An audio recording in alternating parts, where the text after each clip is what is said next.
Hello viewers, আসসালামু আলাইকুম। তো বাটন ফোনে কিভাবে নাম্বার সেভ করবেন, তো অনেকেই আছেন বাটন ফোনে নাম্বার কিভাবে সেভ করে রাখবেন সেটা পারেন না।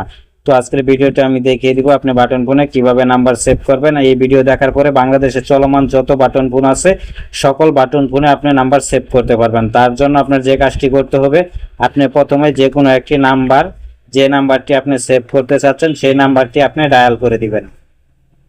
তো আমি আবারও বলছি, যে নাম্বারটি আপনি সেভ করতে যাচ্ছেন সেটি ডায়াল করে কেটে দিবেন। তো ডায়াল করে কেটে দিলেন, তো এখন যেটা করবেন সেটা হচ্ছে আপনি ডায়ালে চলে যাবেন, সেই নাম্বারটি দেখবেন ডায়ালে রয়েছে। তারপরে এই যে অপশন, এই যে অপশন বাটনটা, কল বাটনের উপরে যে বাটনটা আছে, যে কল বাটনের উপরে, এটাতে আপনি সেভে দিবেন। তো তারপর এখানে দেখবেন সেভ টু ফোন বুক।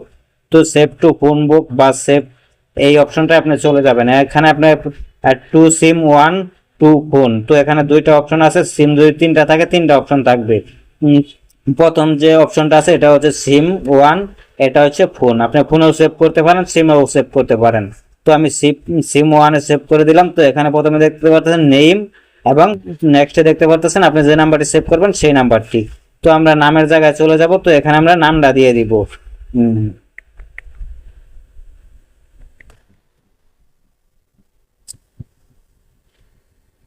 এখানে আমরা নাম নাম দিয়ে দিব কেউ বিআর। তো এখানে আমরা নামটা দিয়ে দিলাম পুরো।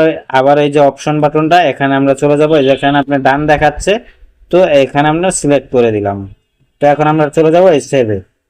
তো এই সেভ, এখন এই যে আপনি দেখতে পাচ্ছেন নাম্বারটা কিন্তু সেভ হয়ে গেছে। তো আমরা যদি সেভ অপশনে যাই, দেখেন নাম্বারটা সেভ হয়ে গেছে। তো এভাবে কিন্তু যে কোনো ফোনে আপনি নাম্বার সেভ করতে পারবেন খুব সহজে, কোনো সমস্যা নেই, কোনো প্যারা নেই।